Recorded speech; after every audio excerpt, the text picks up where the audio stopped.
Welcome to Dystonia Me. My name is Jordan. Today I want to talk about my DBS procedure. I never thought I would get deep brain stimulation surgery. I always thought it was for people worse off than me. I thought my symptoms weren't that bad. Even while studying with a full course load with science and mathematics, I never realized how bad it could get. I denied that I needed it. It was only when I stopped being able to write that my mind changed. I was on a mission for treatment.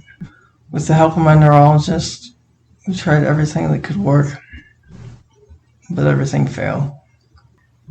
It would have been such a struggle to finish college and go on to graduate school to study neuromuscular disorders, so I had to find a treatment that worked. I did not want to give up on this vision. I knew that if DBS was the only way for me to continue, I had to do it. Workup is done on someone who, with a neurologist, has decided that DBS is the only treatment or only reasonable treatment that can work at the time. This is when all other options have been exhausted. In my case, I first started with a course of levodopa. There was no noticeable change. Then I was given botulinum toxin, type A, or Botox. This created considerable weakness in my forearms and hands for approximately 5 months. I was put on a trial of trihexyphenidyl. I developed short-term memory and concentration dysfunction, and then subsequently stopped that medication.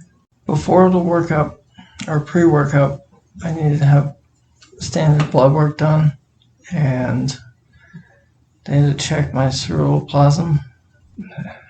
They had to check my ceruloplasmin. Say that 5 times fast. This is done to rule out with Wilson's disease. It's low copper content in your blood. It can cause slow and tremor-like movement.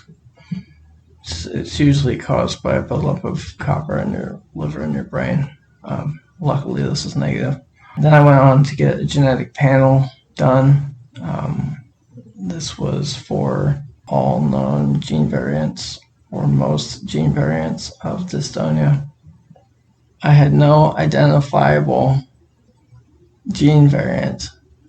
So then after the gene sequencing, I underwent gene counseling, which is where I had to talk to a geneticist about what these results mean.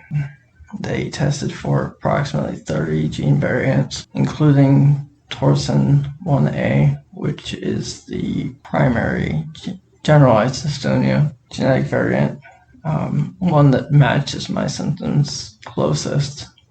I did not have that. Even though I did not have a specific known genetic cause to my dystonia, I still displayed as having generalized dystonia. This is a phenotypic display, which means an outward expression of genes. The workup criteria is as follows. You have to have an MRI scan within a year. You need memory and cognition testing to make sure that you're a good candidate for DBS. This is a baseline neuropsychological evaluation so that reassessment may note any mood or cognition changes after surgery. Then there's a videotaping session and motor testing. They record your dystonic symptoms with writing and drawing spirals. Then you have a neurosurgery consultation. In the neurosurgery consultation, you discuss both phases of the DBS surgery. Because of the need for the bilateral procedure, in my case, I needed to undergo lead placement for phase 1, and then the IPG, implantable pulse generator neurostimulator, implanted above my left chest wall for phase 2. We discussed the risks and benefits of the surgery. I asked for information about the success rates of DBS. He informed me that not having the gene variant doesn't disqualify me, but it is hard to know for certain if the DBS will work based on this. Finally, there is the Movement Disorder Consensus Group meeting. This is a handful of neurologists and neurosurgeons reviewing my case. Surgery.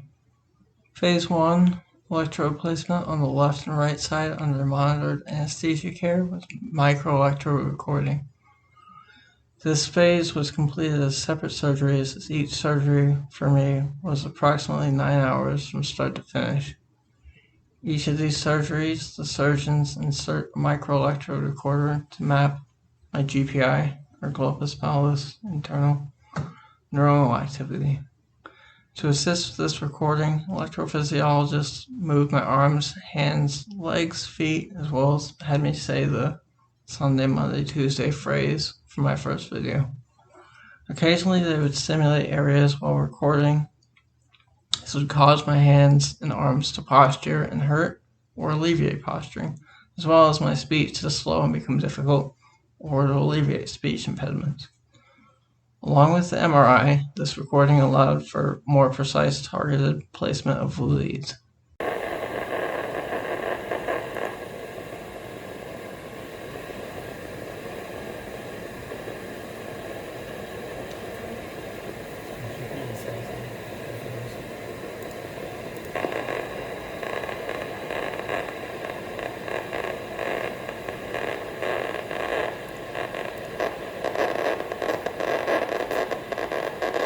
These two surgeries tended to blur together as I was under anesthesia for the halo placement. That's the device that you see keeps my head from moving. Since there are no pain receptors in the brain, I did not notice the recording or lead placement apart from adverse symptomology. My main thought was how thirsty I was. There were sponges with water that I could suck on, but it was never enough. Otherwise, the surgery was fairly boring. Phase 2 is the IPG placement over my left chest wall and connecting the IPG via a wire to the leads. I was under general anesthesia for this surgery. Over the following days, this was the most painful part of the entire surgical procedure, mainly due to the placement of the wires to my neck. As you can see here, these are images of my surgery scars. You can see on the back of my head towards the left, there's an incision where the wire came through, where it was connected down through my neck. The other two scars are C-shaped incisions, which allow for access to bore into my skull. Because of my background in neuroscience, I discussed this surgery in some detail. If you have any further questions about the procedure or specifics, please feel free to comment.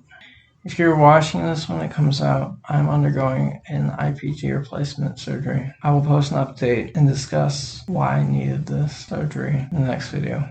Thank you.